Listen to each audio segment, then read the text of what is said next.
The Duke and Duchess of Sussex inaugurate a new online site today that most of us will never have occasion to visit. A good thing, it turns out. Jane Pauley talks with Meghan and Harry about their undertaking and the reasons behind it.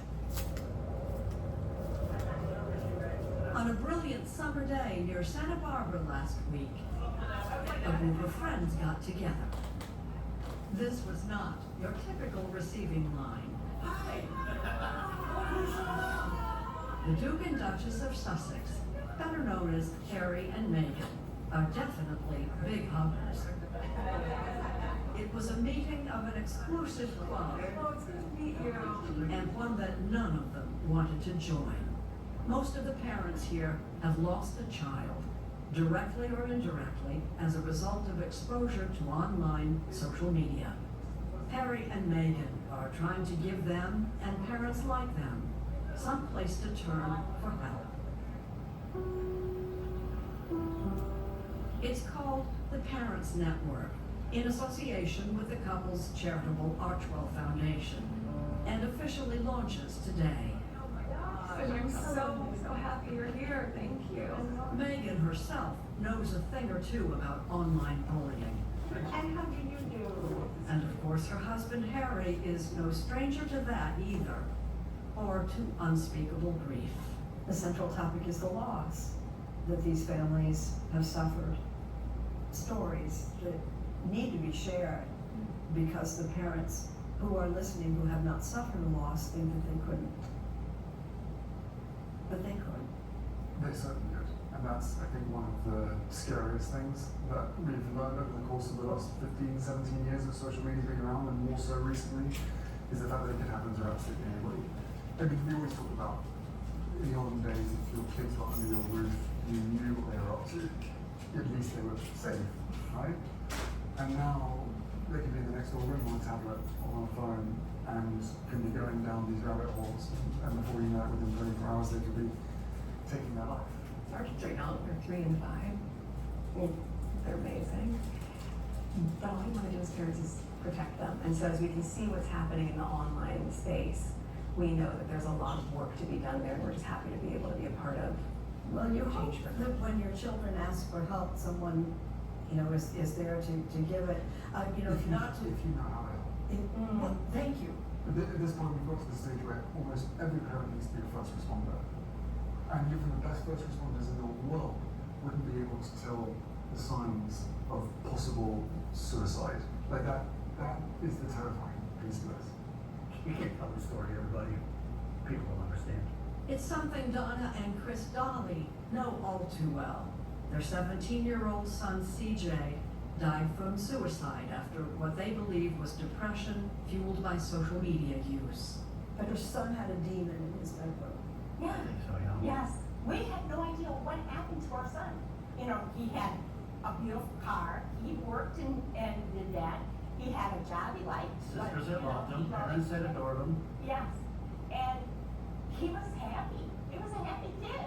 And like so many parents in their place, the Dollies say a factor in their son's depression and death was his smartphone, a device designed to be so addictive that he couldn't put it down, not even in the minutes before he died. He still had it in his hand, the phone. That's how addicted he was. He couldn't even kill himself without posting about it first. And like the Dollies, it's often impossible for parents or anyone else to see that someone was so deep in despair that they consider taking their own life. Meghan Markle has been there, as she told Oprah Winfrey in 2021. Look, I was really ashamed to say it at the time, and ashamed to have to admit it to Harry especially, because I know how much loss he's suffered. Mm-hmm. But I knew that if I didn't say it, that I would do it. And I just didn't want to be alive anymore. You had an experience that connects you to these families, and I see you touch your husband's hand in just the way I knew that you would be looking after each other if I went places. But the connection that you have with people is they know you you had suffered too, personally, contemplating killing yourself is what suicidal ideation was. And I'm dancing around this because I see you're uncomfortable with my even going there. Do you? I understand why you are, though. I wasn't expecting it, but I understand why you are. Because there is a through line, I think, and when you've been through any level of pain or trauma, I believe part of our healing journey, certainly part of mine, is being able to be really open about it. And I haven't really scraped the surface on my experience, but I do think that I would never want someone else to feel that way. And I would never want someone else to be making those plans, and I would never want someone else to not be believed. So if me voicing what I have overcome will save someone, or asks or encourage someone in their life to really genuinely check in on them and not assume that the appearance is good so everything's okay, then that's worth it. I'll take a hit for that. This in-person gathering was just for the launch. The Parents Network will meet mostly online.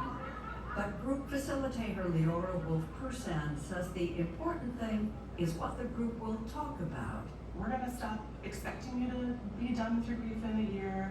We're gonna stop telling you that we're tired of hearing the stories of internet harm. Like, we will say your kid's name over and over again because they existed and they mattered, and that we know that it wasn't your fault.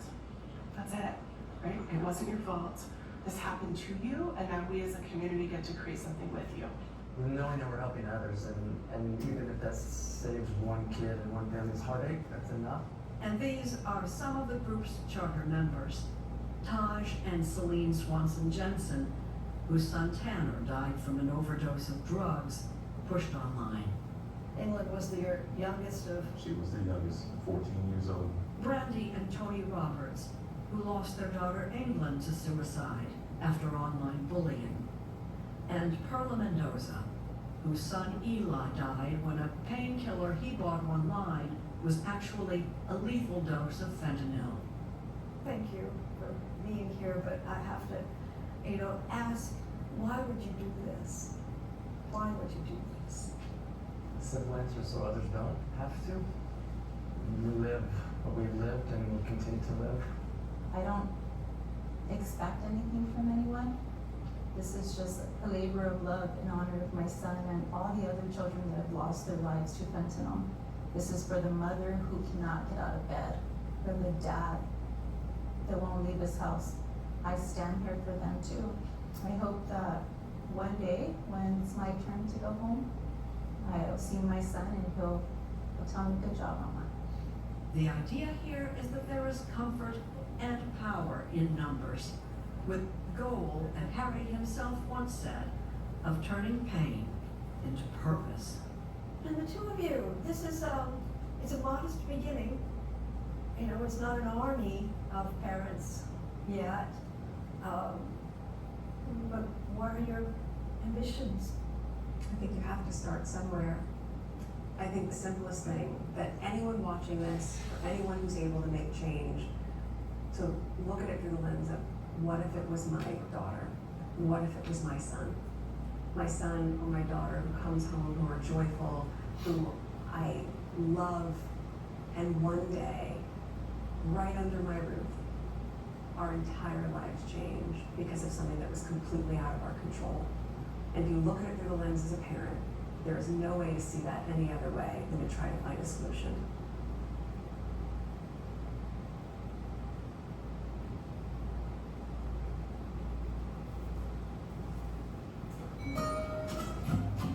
Bookstores. I read that one. I read that one. I read that. I didn't read